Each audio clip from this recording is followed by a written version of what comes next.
Aí eu tomei uma dimensão de que realmente aquele trabalho sendo desenvolvido no Ipatinga, ele chamou a atenção de grandes clubes brasileiros. E nessa conversa com o Kleber, ele falou comigo: Ney, eu sei que você está com proposta de outros clubes.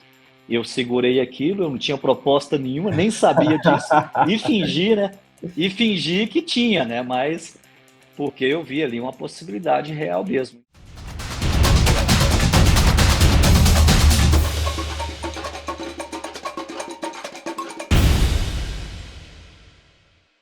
Salve, salve, rapaziada do Samba Fute, um prazer estar com vocês aqui para mais uma entrevista no canal e dessa vez com um convidado mais que especial, Ney Franco, técnico com passagem em diversos times do futebol brasileiro, dos grandes clubes do futebol brasileiro e, claro, com o título da Copa do Brasil de 2006 com o Flamengo. Alô, alô, nação rubro-negra, o cara que trouxe o título da Copa do Brasil está aqui com a gente para falar um pouquinho, obviamente, sobre as passagens dele pela Gávea, mas também sobre os outros grandes momentos que teve, inclusive com seleção brasileira, enfim, tem muita história boa, muita resenha boa para a gente poder falar. E antes de fazer a primeira pergunta para o Ney Franco, dá um salve para o meu parceiro Giovanni Peçanha, que vai estar tabelando aqui comigo nessa entrevista. Giovanni, brigadão por você estar aqui com a gente e óbvio que a estrela do dia é o nosso Ney Franco, né? É isso. Aí um alô para os nossos web espectadores, não vou me alongar muito, como o Matheus falou aí, a estrela do dia aqui é o Ney, então só para dar o meu salve aí para a galera e vamos começar aí essa entrevista que promete ser bastante interessante e a torcida do Flamengo pode esperar também bastante coisa legal aí.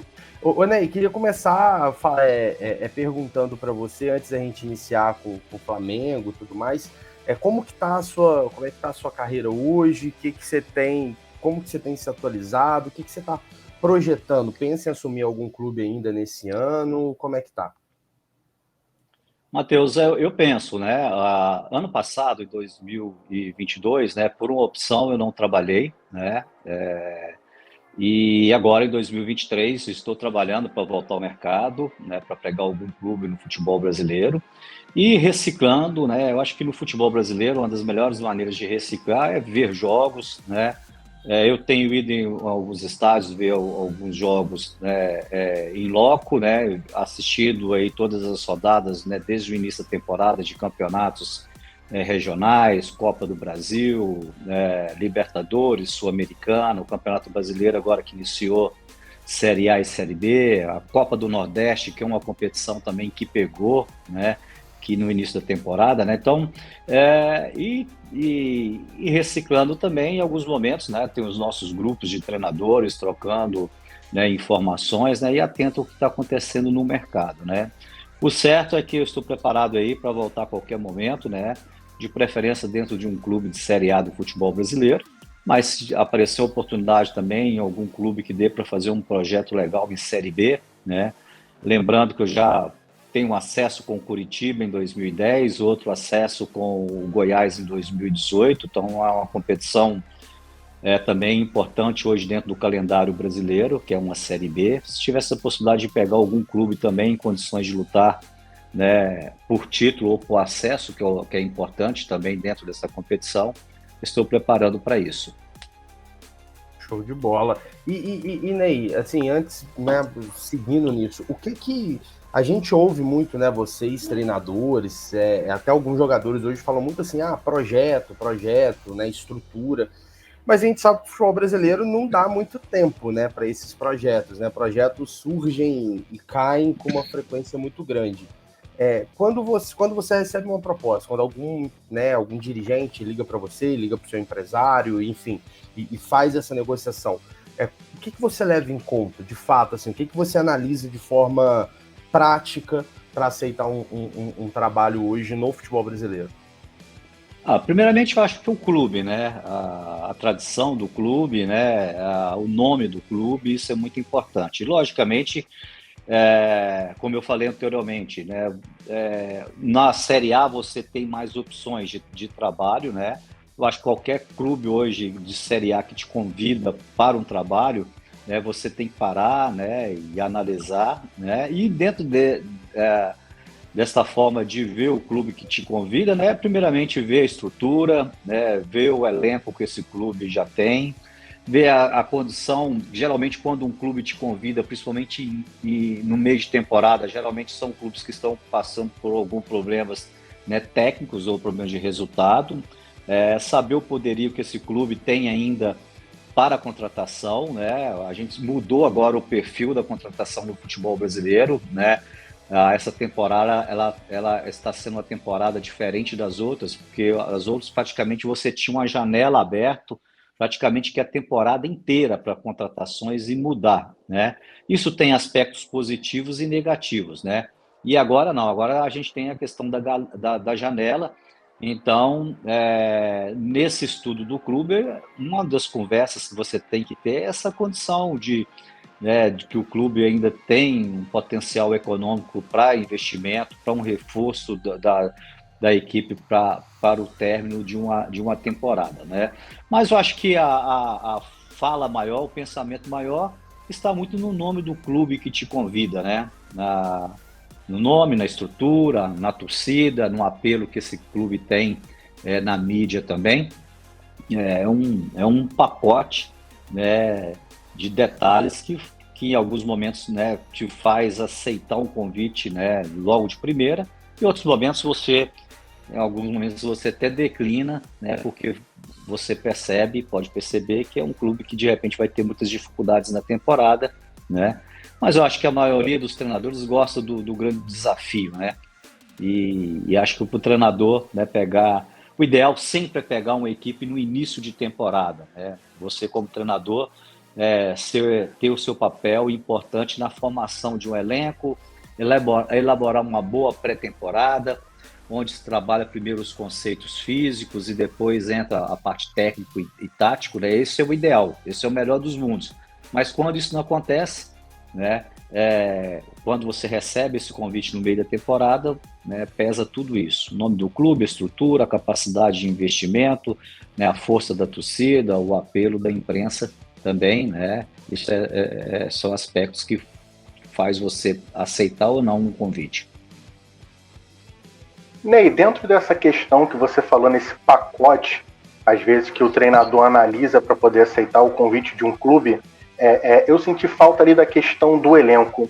E é algo que eu vejo às vezes em alguns treinadores, que parece que cada treinador ele tem sua filosofia, ele tem sua cultura, ele tem seu estilo, ele tem seu jeito de trabalhar, ele tem todo o seu modus operandi ali de como ele acredita e entende o futebol. E muitas das vezes parece que os técnicos, por conta desse pacote do clube, torcida, apelo, ele deixa um pouco essa questão de lado num primeiro momento, aceita um convite e muitas das vezes a gente vê que o técnico não consegue se adaptar àquele elenco. Você consegue enxergar dessa forma também? Assim, falta um pouco dessa adaptação dos treinadores aos elencos, ou realmente é muito mais fácil você trabalhar com um elenco onde você tem jogadores que conseguem desempenhar aquilo que você acredita? Giovanni, boa pergunta. E eu acho que uma das características, né, principalmente do treinador brasileiro, ele já está adaptado a isso, né? Então, não adianta hoje, né, você falar, eu gosto de jogar de determinada forma, né? Toda a equipe que eu vou trabalhar, por exemplo, eu vou pegar um sistema de jogar, eu só jogo num 4-3-3, por exemplo, né, que é 2 homens de beirada, um atacante de referência, 2 volantes e um meia, ou um volante e 2 meias, né? Aí tem as variações do 4-3-3. Então, eu acho que todo treinador ele tem, né, uma forma como ele gosta de jogar, mas em alguns momentos você chega no clube, né, aí que eu falo a importância de você estar desde o início do projeto, porque você tenta a contratação, logicamente olha primeiro a qualidade técnica do atleta e depois perfil do atleta que se encaixa da forma como você gosta de jogar. E quando você pega uma equipe no meio da temporada, na realidade, em alguns momentos, o treinador tem que se adaptar a essa característica deste elenco, né? Então, você chega no clube, você, por exemplo, não tem opções de jogadores que jogam pelas extremas, por exemplo. Aí você já não dá para jogar num 4-3-3, aí você tenta, né, jogar num 4-4-2, né, ou num 3-5-2. Então, essa variação do elenco é de suma importância para o treinador na hora que ele tem esse desafio de pegar uma equipe, né? Então, e muitas vezes no futebol brasileiro, né, você arma o seu sistema de jogo, né, ou a sua estratégia de jogo, né, na maioria das vezes dentro das qualidades, né, ou do perfil, né, desse elenco, né? Então aí entra, né, a capacidade do treinador de se adaptar com as qualidades dos seus atletas, né? Então a gente, né, se você for estudar o histórico de qualquer treinador que trabalha no Brasil, né, o treinador brasileiro, você vai perceber que ele tem diversas fases dentro da carreira que fica muito dependente do elenco que está trabalhando. E em alguns momentos, alguns treinadores são até rotulados, né, de jogar só de uma determinada forma, né? E esses treinadores, em alguns momentos, eles perdem oportunidade num clube onde ele não consegue se adaptar à qualidade desse elenco, né? Então, eu acho que o treinador brasileiro tem essa característica de se adaptar, né, e se ajustar dentro da qualidade técnica de determinado elenco ou de um clube de futebol.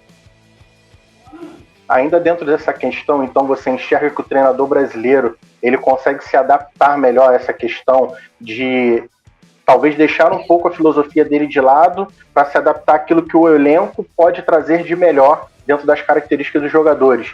E aí, em relação a isso, eu trago até um exemplo que eu acho interessante, talvez você possa aí até me corrigir nessa questão, mas o caso do Vitor Pereira no Flamengo. Foi um técnico que chegou, ele tentou implementar a filosofia dele, a cultura dele, o jeito português ou até o jeito europeu de entender o futebol, de praticar o futebol, e não deu certo, né? E depois de tudo ele acabou saindo, agora chegou um novo treinador que vem fazendo um outro trabalho e ainda assim também é um treinador estrangeiro. Você acha que isso também faz sentido, talvez, essa cultura que o treinador estrangeiro está tentando trazer para o Brasil, agora com tantos chegando, e a facilidade que o treinador brasileiro tem para se adaptar a isso, até por conta dessa dança das cadeiras que a gente vive no futebol brasileiro, né? O treinador perde 3 jogos, já está demitido, daqui a uma semana ele já está contratado em outro clube, né? E até levantando ainda essa questão do exemplo também no ano passado do Paulo Souza com o Dorival Júnior, né? O Paulo Souza sai, não consegue se adaptar, muito criticado, o Dorival vem, pega um time numa situação ruim e consegue conquistar a Copa do Brasil e a Copa Libertadores.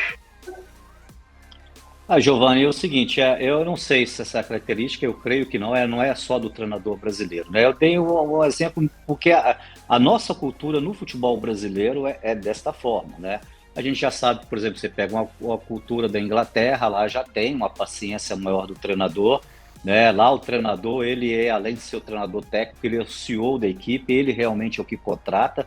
Aqui no futebol brasileiro ainda agora tem a figura do diretor de futebol, né, do executivo do futebol, que em alguns momentos, né, até no início da temporada, a contratação de um clube no futebol brasileiro hoje ela é meio tumultuada, né? Tem os jogadores contratados pela comissão técnica, tem os jogadores que é um executivo que traz, ou até uma diretoria do clube que traz. Então a gente está acostumado com esse modelo de trabalho, né? Agora, aqueles treinadores que vêm para que e se adaptam a isso de fora do país também tem tudo para dar certo. Eu acho que, por exemplo, quem deu certo, muito certo, mais do que Jesus, é o Abel no Palmeiras. Eu lembro que o Abel, quando chegou, o Abel se discutia muito que o Palmeiras não tinha um atacante de referência, né? O Abel, ele conseguiu montar uma equipe do Palmeiras com atacantes de velocidade, e a equipe se ajustou dessa forma, e ajustou de uma forma que ela criou uma base que hoje, né, qualquer jogador que entra e sai, joga no mesmo nível, com muitos jogadores com essa característica. Então ele tem opções de jogadores que jogam pela extrema, né, além do Dudu, né, tem o próprio Rony que pode jogar ali, do lado direito, né, agora com a volta do Arthur, né, o próprio Dudu joga do lado direito, né, o atacante centralizado, o Rony jogando por dentro. Então ele conseguiu fazer um ajuste que a equipe se ajustou, né, de um time de marcação forte atrás, com uma transição defensiva e ofensiva, e ele conseguiu muito montar isso de acordo com as características da equipe. E depois, aos poucos, o clube só vem contratando jogadores com essa característica. Então é um treinador que você vê que ele tem um domínio, né, do trabalho muito em função da parte tática do jogo, que deu certo e vem trazendo um resultado positivo. Em contrapartida, a gente já tem, né, alguns treinadores que tentaram mudar a forma da equipe jogar. Uma clássica você, né, colocou aí, que foi o Flamengo do Dorival, né? Que depois que o Dorival saiu, teve algumas mudanças e a equipe ela perdeu a característica, né? Uma equipe, né, também de velocidade, com jogadores, né, com muita qualidade técnica, muito bem posicionado dentro de campo, e os treinadores se perderam na hora que teve esse elenco qualificado na mão, né? Então eu acho que a principal virtude de um treinador realmente é essa, ver a característica da sua equipe e montar uma estratégia de jogo, né? Quando eu falo estratégia, a tática, né? O sistema de jogo, marcação alta, marcação baixa, né? Ter isso tudo bem encaixado, as bolas paradas, ofensiva, defensivamente, né? Então, eu acho que essa adaptação do treinador brasileiro no elenco, ela é mais forte, porque tem a troca, e você já falou, e a gente vive de resultado o tempo todo, né? Então, aqui a cultura é a cultura da troca. Então, em alguns momentos, o treinador pode perder muito tempo dentro de uma equipe querendo colocar ele jogar da forma como ele pensa, sem abrir e mais perdendo ali a característica, né, da equipe, né? Eu acho que o Flamengo passou por esse processo, sim, né? Principalmente com o VP, né? Ô, Ney, e falando, né, a respeito já de Flamengo, eu queria puxar um pouquinho das suas passagens, né, pelo Flamengo, começando, óbvio, né, com a passagem de 2006, né, a Copa do Brasil, né, você vem do Ipatinga, enfim, né, toda aquela história que as pessoas já sabem. Mas eu queria te perguntar, assim, de todas as entrevistas que você já deu sobre aquele período, tem alguma história que você, tipo, nunca contou, que você pode contar pra gente? Algum bastidor que você nunca revelou daquele período que você pudesse contar pra gente, daquele time que colocou o Flamengo de volta, né? O Flamengo vinha de anos bem terríveis, né? Lutando contra o rebaixamento.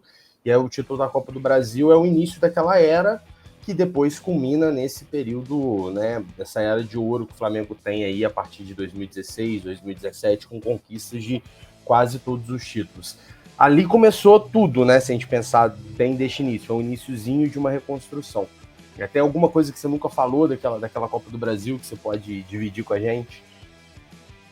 Olha, Matheus, eu assim, por ser o Flamengo, né? Eu acho que a gente já dissecou tudo, né?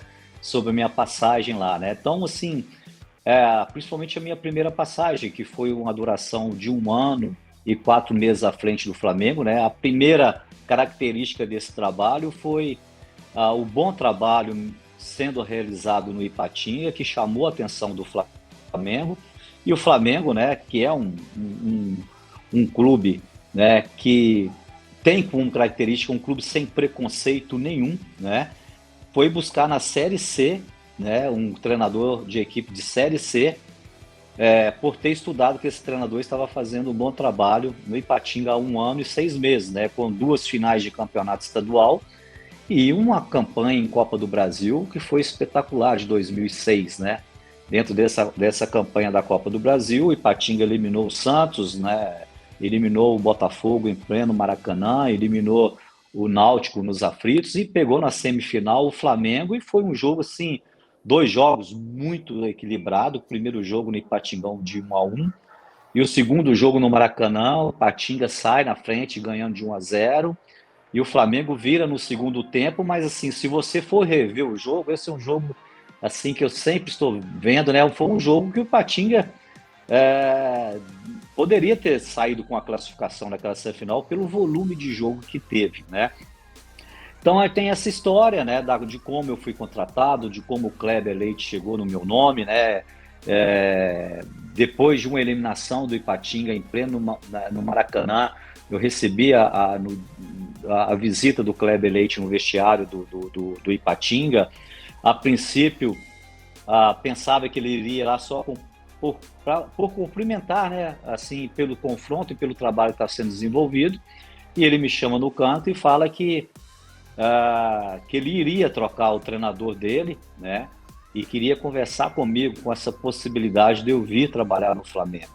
A princípio, né, eu sempre coloco, eu achava que isso era uma pegadinha, né, porque não passava pela minha cabeça, logicamente, que eu tinha um sonho de me tornar um treinador de Série A do futebol brasileiro, né, treinar equipes como o Flamengo, né, como o Corinthians, como o São Paulo, Palmeiras, Fluminense, Vasco, Cruzeiro, Atlético. Esse era o meu sonho de carreira.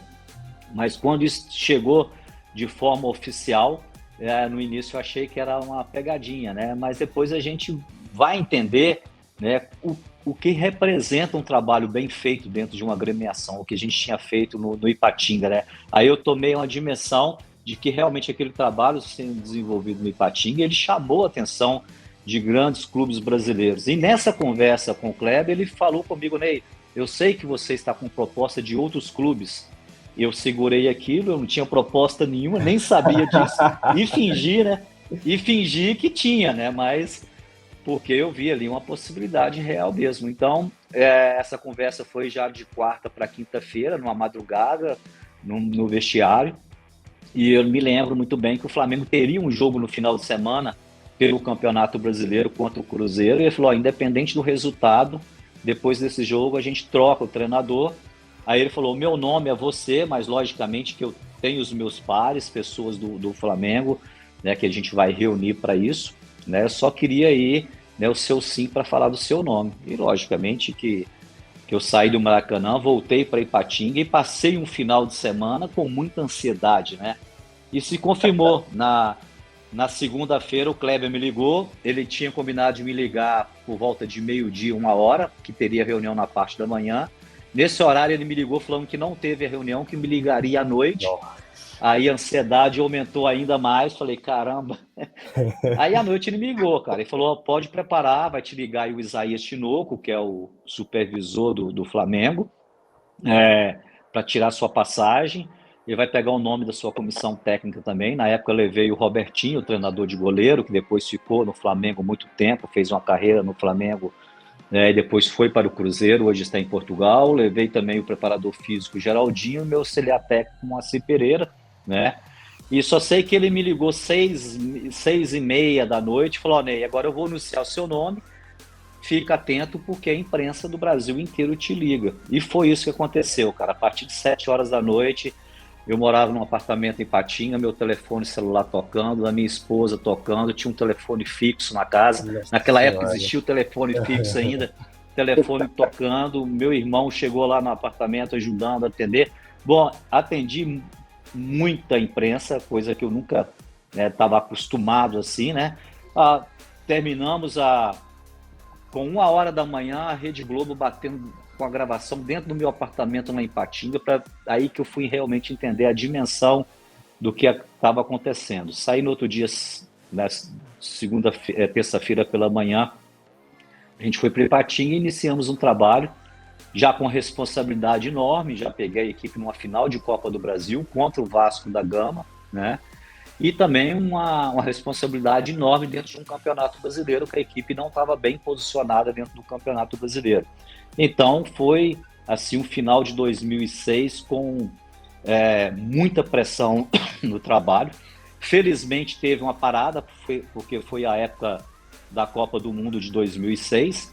Então a gente teve uma parada, deu para a gente dar uma treinada, né, ajustar a equipe para a final contra o Vasco. E a gente foi vitorioso do Vasco, né, com o título, e isso deu uma moral para a gente disputar um segundo turno de Campeonato Brasileiro com mais tranquilidade, e a gente conseguiu ter bons resultados dentro do Campeonato Brasileiro também. Então acho que é o seguinte, aí está uma resposta da minha contratação, né? Mas são muitas histórias, cara. Por exemplo, a preparação nossa para essa final com o Vasco, esses 2 jogos, da gente treinar, fazer treino secreto no Ninho do Urubu. Na época, a gente treinava na Gávea, né? O Flamengo nem utilizava o Ninho do Urubu para o profissional, era só a base. Eu fui, visitei e consegui fazer um treino secreto. Nesse treino secreto a gente mudou a forma da equipe jogar, né? Então são várias histórias assim, muito interessantes, histórias positivas, histórias boas, mas tem as histórias ruins também, né? E eu acho que a passagem pelo Flamengo, né, realmente uma passagem assim, por ser 1 ano e 4 meses, né, numa época que o Flamengo trocava de treinador de 3 em 3 meses, né? Hoje é de 6 em 6, mas melhorou um pouquinho. Melhorou um pouquinho, melhorou. Mas a estrutura do Flamengo melhorou muito em relação a esse período, né? né? Voltei depois em 2014 ao Flamengo, eu ia te uma passagem muito curta. Eu ia te perguntar dessa passagem, porque já me pegando o gancho, né? Porque eu lembro que foi também numa passagem de parada de Copa, né? Foi na pausa para a Copa do Mundo.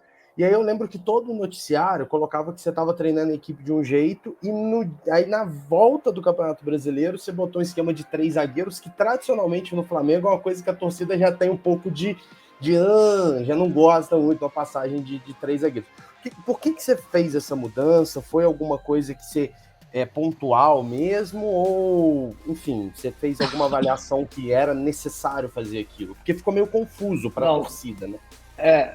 Matheus, na realidade, 3 zagueiros, ela foi muito lá na final contra o Vasco, né? Que a gente tinha o Juan, lateral esquerdo, tínhamos o Léo Moura, lateral direito, eram laterais que apoiavam muito, mas o Flamengo, né, estava tomando muito gols pelas laterais do campo, e como eu tinha enfrentado o Flamengo com o Ipatinga, a gente estudou muito, então a gente teve uma mudança para dar uma liberdade para esses 2 atletas que foram determinantes para a nossa vitória, né, em cima do Vasco da Gama. Inclusive o segundo jogo da final contra o Vasco, né, a gente ganhou de 1-0 com o gol do Juan. Você percebe que o gol foi com os 2 laterais jogando praticamente como meia. Tem um chute do Léo Moura na entrada da área, ela sobra, o Juan está na entrada da área e faz o nosso 1-0. Agora, o 2014... na realidade, foi um momento muito tumultuado que o Flamengo vivia, né? O Flamengo com muitos problemas econômicos para a contratação de atletas. Eu lembro que a gente não conseguia disputar com algumas equipes de Série B de contratação, né? E foi em 2014 onde teve essa parada também para a Copa do Mundo, né? Que a Copa do Mundo foi no Brasil, a gente fez uma intertemporada, a gente foi para Atibaia, ficamos lá uns 15 dias em treinamento, mas a equipe não deu liga, né? Na realidade foi essa, né? Foi um momento muito complicado, delicado. Mas não deu liga, né? De entender o que você queria, ou era relacionamento? Não, os jogadores, existia até a entrega dos atletas em treinamento, né? Era uma equipe qualificada, você tinha o Felipe no gol, você tinha o Elano no meio de campo, né, o André, lateral esquerdo, o André Santos, né? Mas era uma equipe que, por ela já estar com os resultados ruins, existia muito questionamento, a cobrança está muito forte. Eu lembro que terminamos um jogo com o Internacional lá em Porto Alegre, né, que eles pegaram o lateral esquerdo, né, o André Santos, no estacionamento, né, assim, até teve uma agressão no atleta mesmo, teve, né, o próprio Elano, né, recebendo no Rio de Janeiro assim, uma cobrança muito forte em chegadas nossas de viagem em aeroporto, né, na própria chegada no centro de treinamento, o próprio Felipe, goleiro também, a cobrança estava muito grande. Então, emocionalmente, né, o ambiente não estava um ambiente muito legal, né, e o trabalho não encaixou, né. Então foram 7 jogos, né, com 4 derrotas e 3 empates, né, aí a gente cai nisso, um clube grande como o Flamengo, né, você passar por essa situação, né, e definiram pela troca de novo, né, mas foi um momento também, né, que estava, né, um clube, aliás, foi a base de tudo para que o Flamengo chegar onde está hoje, né, que foi, né, eu tive, por exemplo, o presidente Bandeira na época, que eu não posso reclamar, que me deu todo o apoio para desenvolver o meu trabalho, né, e nas reuniões que a gente tinha na parte econômica para a contratação, era colocado que o Flamengo trabalharia 2, 3 anos com um orçamento muito baixo no futebol, né? Então existia um planejamento. Hoje eu entendo o que aconteceu, mas na época, né, a gente não entendia porque estava dentro do olho do furacão, num clube que tem a maior torcida do Brasil, né, tem um apelo, né, muito grande da mídia, né, e a falta de resultado veio a cobrança, né? E na época o Flamengo optou pela mudança, eu entendi o momento, né? E acabou também, né, fechou a temporada, não correu o risco de rebaixamento, mas não foi uma temporada muito boa em 2014, né? Você estava falando de histórias ruins, né? E essa é uma história ruim, né? Que você estava falando dessa primeira passagem. Quando você fala de história ruim, é o quê? É mais desses bastidores mesmo do futebol? É desse relacionamento? O Flamengo sempre muito turbulento, né? Até hoje ainda é, mesmo com os títulos. você citou, ficou um pouquinho curioso em relação a isso. Você contou das histórias boas, agora eu queria falar um pouquinho dessas ruins. Quando eu falo história ruim e história boa, por exemplo, a história boa geralmente ela vem de acordo com o resultado, com os títulos. A gente falou do título da Copa do Brasil, né? Aí pulando para 2007, o título do Campeonato Carioca também, onde a gente venceu a forte equipe do Botafogo, que vivia um bom momento com o Cuca dirigindo, o Botafogo jogando muito, né? A gente fez 2 jogos muito, muito equilibrados na final de 2007, ganhamos nos pênaltis, né? Ganhamos nos pênaltis, então ali foram momentos muito bons também, né? Bom, e dentro desses momentos de pressão ruim, por exemplo, a gente disputou uma Copa Libertadores em 2007, onde a gente teve a melhor campanha da primeira fase, né? Tivemos a melhor campanha, né? Uma classificação na nossa chave, né? Com jogos desgastantes, entre esses jogos desgastantes, uma ida em Potosí, um jogo em Potosí, numa altitude de 4.000 metros, né? Que tem aquele meme de acesso. Que tem o meme do Toró com a máscara. Eu sempre uso esse meme para ver jogos do Flamengo.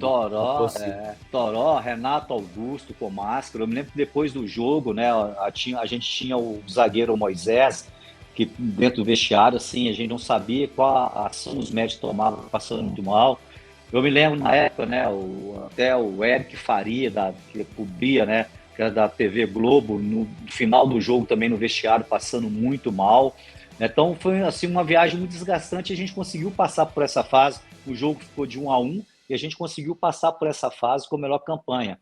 Aí depois veio o mata-mata, e a gente foi desclassificado pelo defenso do Uruguai, onde a gente teve o primeiro jogo do Uruguai, onde a gente tomou de 3-0, assim, com a equipe jogando muito mal. E a gente veio para o segundo jogo no Maracanã, ganhamos de 2-0, né? Jogamos até o futebol em condições de empatar. Eu, na minha variação, no final do jogo, teve um pênalti claro a nosso favor, né? O juiz não deu, né? Poderíamos ter empatado o jogo e ter ido para os pênaltis, no mínimo. Mas aí depois que você está numa equipe grande, como o Flamengo, e isso aconteceu comigo no São Paulo também, quando a gente foi desclassificado de Copa Libertadores também, a cobrança é uma cobrança muito grande, né? Aí, geralmente, essa cobrança ela vem muito em cima do trabalho do treinador, na forma de jogar, por que escalou determinadas jogadoras, vem do trabalho das substituições. E no clube com essa proporção do Flamengo, isso é o parâmetro para o torcedor, né, discutir nos bares, no seu dia a dia, e também fazer uma cobrança, né? Eu lembro que na época estava começando aí realmente as redes sociais, não era como é hoje ainda, mas já tinha, né, os sites, né, com seus comentários esportivos, né? Então, esses momentos ruins, geralmente eles estão aliados, né, à fase de desclassificação, né? E eu acho que o ápice desse momento ruim foi no momento que eu fiz quase da minha saída, né, onde já estava um pouco insustentável a minha permanência no Flamengo, né? Foi um treinamento que eu fiz na Gávea, que praticamente tinha os 250 torcedores na Gávea assistindo o treino com bandeiras, né, com o muro pichado, com bandeiras pedindo a minha saída, e você ter que estar dentro do campo dando treino, né, cobrando dos atletas, e aí não tem mais ambiente para isso, né? Então eu acho que, né, são experiências também, né, negativas que você tem, mas que acaba, né, te dando experiência, né? Você vai ficando cascudo, né? E logicamente que todas as experiências positivas e negativas que eu tive no Flamengo, depois eu levei para frente nos outros clubes que trabalhei, né? E logicamente, né, passei em outras grandes equipes do futebol brasileiro com cobrança, né, para o Atlético Paranaense, o próprio Botafogo no Rio, né, Coritiba, o São Paulo, né? O Vitória da Bahia, onde tem também um apelo enorme no estado, né? Então são experiências, né, que te faz como treinador e que te faz amadurecer, né? Então, Ney, você tocou num nome aí que me vem uma história à mente, achei interessante, falando dessa questão até das histórias boas. Saindo agora da pergunta do Matheus de histórias ruins para as histórias boas, me conta, conta pra gente, né, como é que foi toda aquela questão logo ali que você chegou no Flamengo em 2006, como você chegou à conclusão que o Renato Augusto pode entrar nessa final, um garoto pode surpreender, pode ser aquela chave de ignição que faltava para a gente conseguir esse título? Como você chegou ao nome Renato Augusto para ser o titular naquela partida ali? E você já conseguiu, naquele momento, enxergar que ele era um jogador nível de seleção brasileira? Giovanni, boa pergunta. A questão do Renato Augusto, desde quando eu assumi o Flamengo, eu vinha pedindo à direção do Flamengo a contratação de um camisa 10, né? Um jogador, um meia de ligação, né? Mas ao mesmo tempo a gente tinha uma final com o Vasco, e mesmo se a gente contratasse, achasse esses jogadores camisa 10 no mercado, a gente não tinha condições de inscrevê-lo para a final. E quando teve a parada da Copa do Mundo, eu nessa insistência, né, eu tive uma reunião interna que o Kleber Leite foi a primeira pessoa a me falar: Ney, no sub-20 nosso, nós temos um jogador com essa característica, 17 para 18 anos, né? Eu acho que você poderia dar uma olhada nele, para dar uma olhada. Coincidentemente, o Luizão, atacante, quando ele teve uma lesão, que ele foi recuperar sua parte física, ele fez alguns treinamentos com a equipe sub-20, né? E o Luizão comentou comigo: Ney, eu acho que o menino realmente é um menino diferente, ele pode ajudar. E a princípio eu trouxe o Renato para dar um treinamento conosco, né? No primeiro treinamento ele já chamou a atenção, aí teve a parada, nós fomos para Manaus para fazer uma intertemporada, e eu coloquei o Renato Augusto na lista, né, da viagem, né? Então o Renato viajou conosco. Então lá nos treinamentos, né, eu realmente comecei a conhecer o Renato, coloquei ele num jogo treino, né, no amistoso, ele entrou muito bem, e ali eu já começava, né, a vislumbrar essa possibilidade de utilizar o Renato, né, na sequência do Campeonato Brasileiro, né, mas logicamente que eu não tinha convicção de utilizá-lo num jogo final com o Vasco da Gama, né. Retornamos para o Rio, entre a final, né, entre esse intervalo e a final, a gente fez mais 3 jogos pelo Brasileiro ainda, e o Renato entrou, né, nesses jogos. E aí teve um determinado momento na montagem da equipe, onde eu fiz esse treino secreto que eu falei com vocês. Eu montei a equipe, né, ali com 3 zagueiros, né? Armei um meio de campo, além de 3 zagueiros, com 5 jogadores do setor do meio de campo, e botei só o Luizão como referência e botei o Renato Augusto por dentro, sendo meia, mas como um segundo atacante, encostando no Luizão. Aí a gente foi muito feliz na escolha, o Renato entrou bem, né?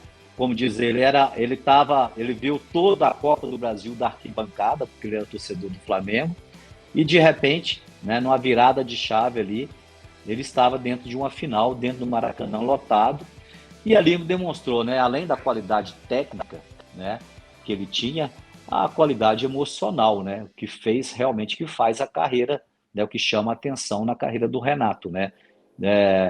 E brilhou no Flamengo, foi negociado para o exterior, depois voltou, fez uma carreira bonita no Corinthians, com convocações para a seleção, Copa do Mundo, campeão também de Olimpíadas, né? E é interessante que ele é um jogador que ali no setor do meio de campo, ele te dá essa opção, ele joga como 10 lá mais próximo do atacante, né? Como joga com o meia um pouquinho mais atrás e também joga como um segundo volante. Então ele tem um domínio da posição aí nesse setor do meio de campo. E a gente vê hoje, né, nitidamente, por exemplo, uma equipe como o Corinthians, né? A equipe do Corinthians com o Renato Augusto é uma equipe, né, uma equipe bem mais forte do que uma equipe sem o Renato Augusto. Ô Ney, falamos aí, passamos muito Flamengo, Renato Augusto até hoje, né? Tomara que ele, mais uma lesão, né? Tomara que não seja nada muito grave com ele, né? Infelizmente é um jogador que tem sofrido muito com o aspecto físico.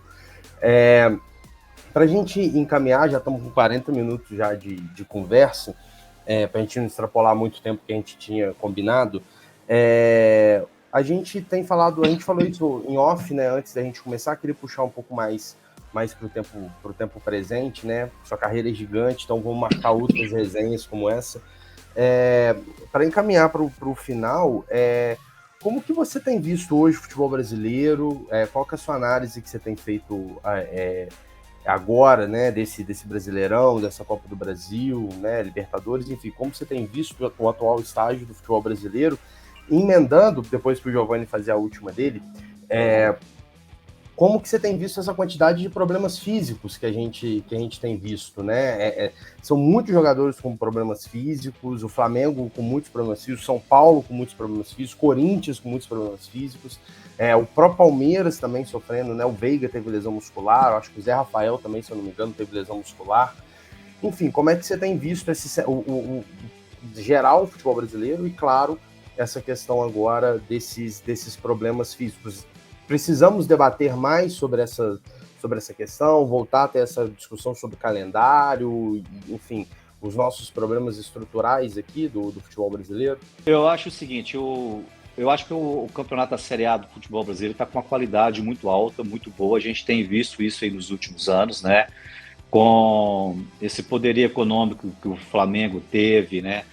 Com o poderio econômico aí da chegada da Leila no Palmeiras, que já tinha se estruturado lá atrás com o Nobre, né? O grupo que entrou à frente do Atlético Mineiro também, nessa parte econômica, puxou a qualidade técnica para cima, né? Isso fez com que outras equipes tentam acompanhar, como o São Paulo, como o Fluminense, como o Grêmio, o Internacional. Começamos também a ir nos países sul-americanos, né? E hoje o Brasil, economicamente, ele tem uma capacidade maior, os clubes, de pinçar os melhores jogadores aqui da América do Sul para vir jogar aqui. Isso qualificou ainda mais, né?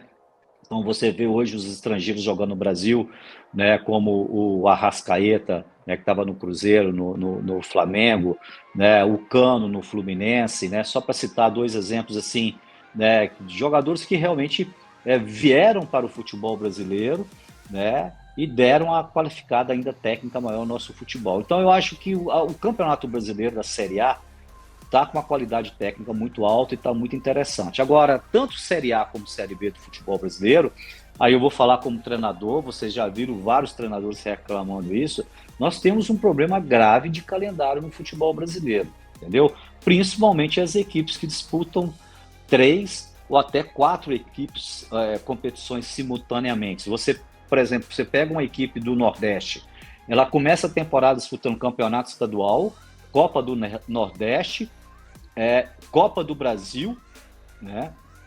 E começa o campeonato da Série A, o campeonato da Série B no mês de abril, né? Praticamente 4, depois 3 competições, e isso, né? Principalmente no início de temporada, onde você não tem a base física ainda da sua equipe. Isso vai, uma hora a conta chega e o principal problema vão ser problemas musculares dos atletas, né? E passando agora para as equipes que disputam Copa Libertadores, simultaneamente a Copa do Brasil e a Campeonato Brasileiro, acontece a mesma coisa, ou disputa Sul-Americana, Brasileiro e Copa do Brasil, né? E a gente já percebia que esses problemas musculares eles batiam muito no mês de outubro, né? Todas as equipes começam a ter problemas nesse mês de outubro, e esse ano me parece que está antecipando, né?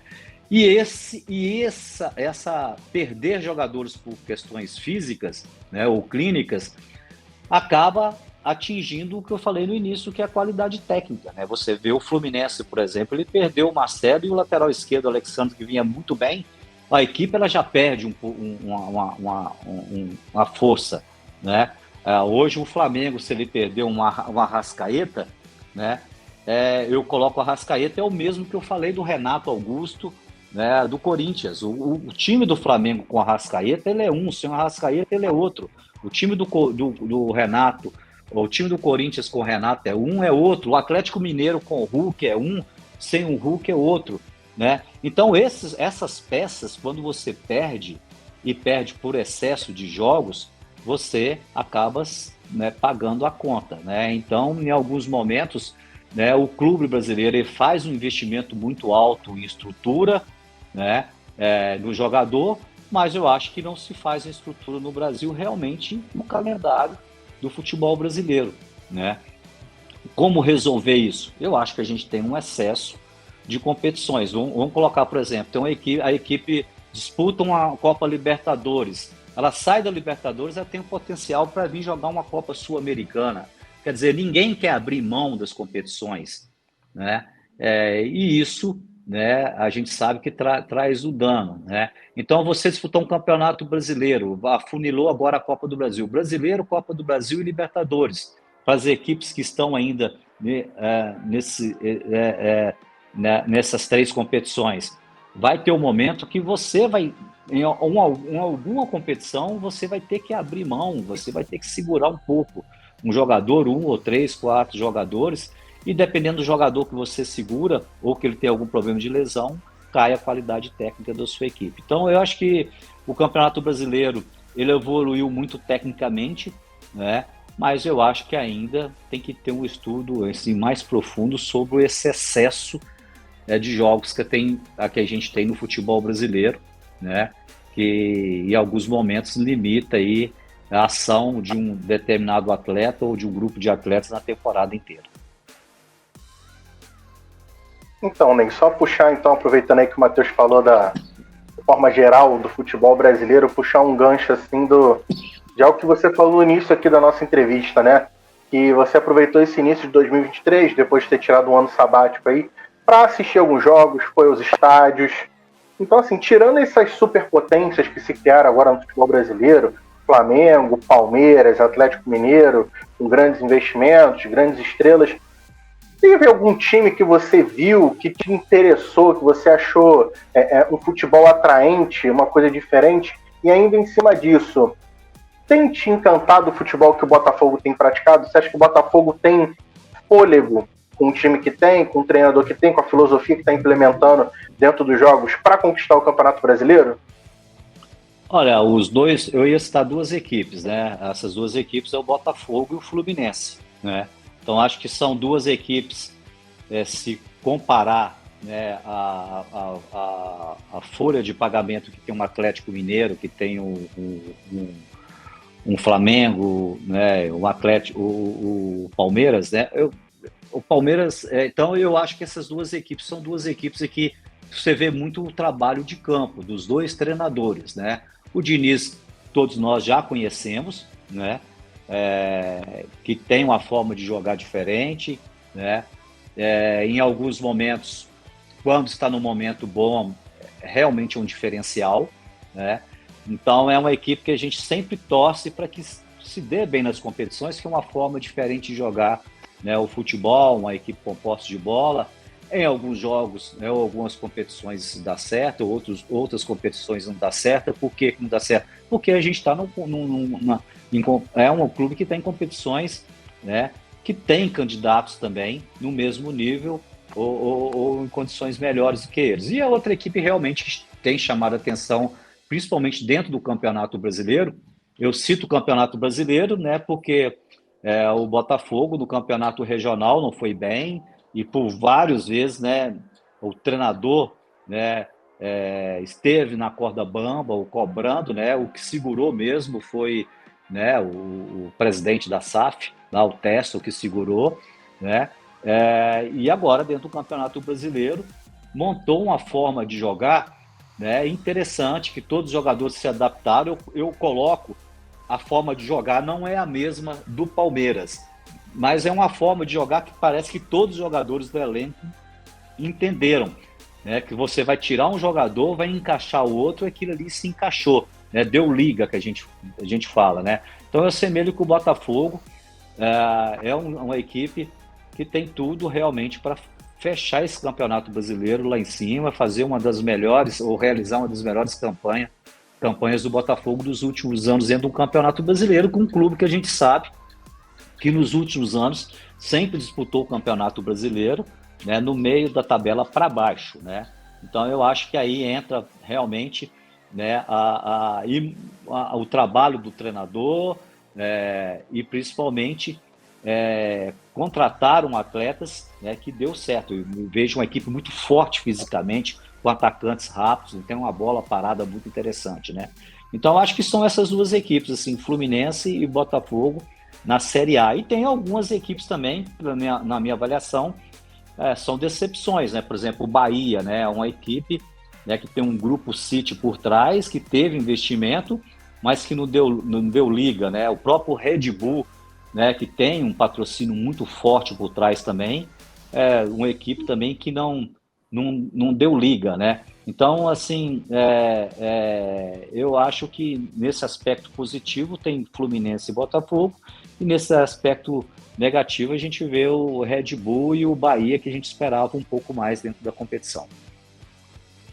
Então, só para finalizar aqui, que o Matheus já me informou que está na hora da gente finalizar, só puxar uma questãozinha aí, já que essa parte que você terminou de falar das equipes de decepções, e uma outra questão também. Você colocaria o Vasco também como uma decepção? Tem surpreendido tanto assim negativamente?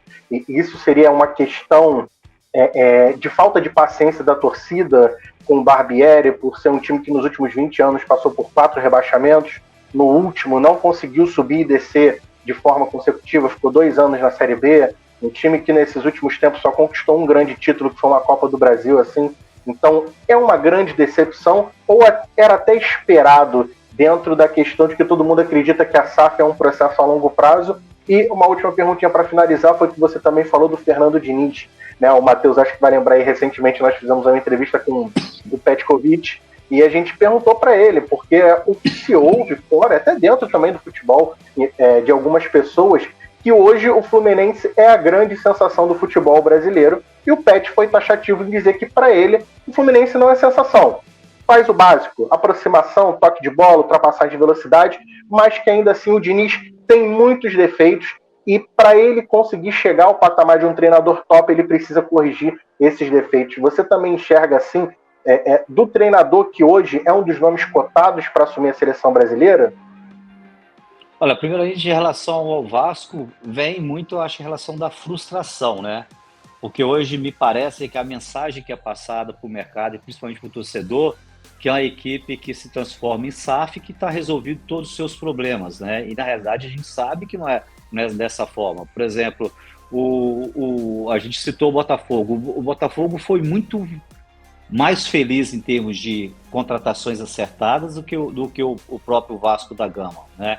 Então eu acho que o Vasco hoje está numa situação complicada dentro do Campeonato Brasileiro, né? A cada rodada se complicam, mas existe um voto de confiança muito grande de quem está no dia a dia do clube, do que o Barbieri pode, né, ou possa resolver a situação, né?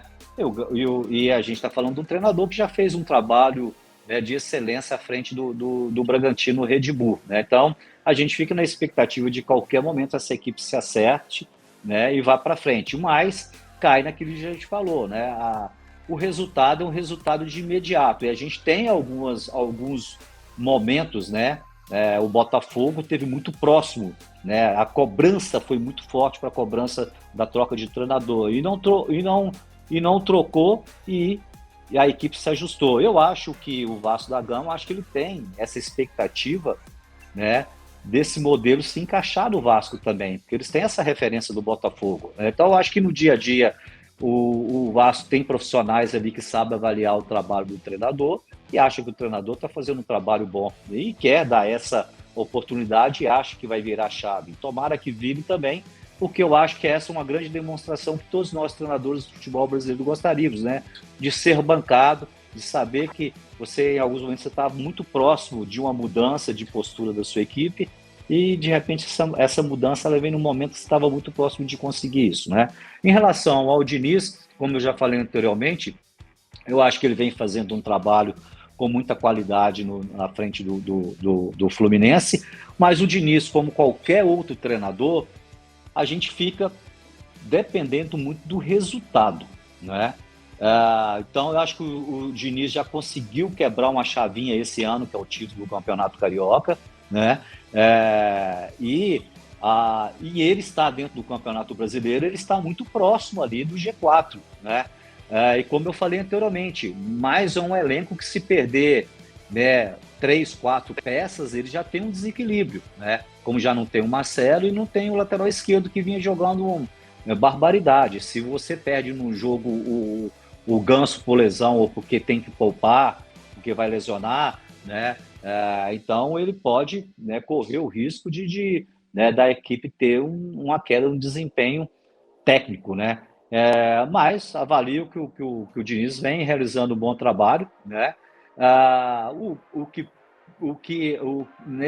Nessa parte tática nele, eu acho que não existe nenhuma equipe do futebol mundial que ele é 100% confiável, que ele não comete esse erro, né? Então, eu acho que o futebol é um cobertor curto. Tem hora que você está com essa parte ofensiva muito bem ajustada, mas faltam alguma coisa lá atrás. Talvez você tenha uma saída de bola muito boa, mas tem determinado jogo que você ficou muito a posse de bola, mas não consegue agredir o adversário. Aí você também tem que qualificar o adversário, que aos poucos vai estudando e vai aprendendo sobre a equipe que você joga, né? Então, agora, eu acho que falta o Diniz realmente, né? São títulos, né? E ele já ganhou um esse ano.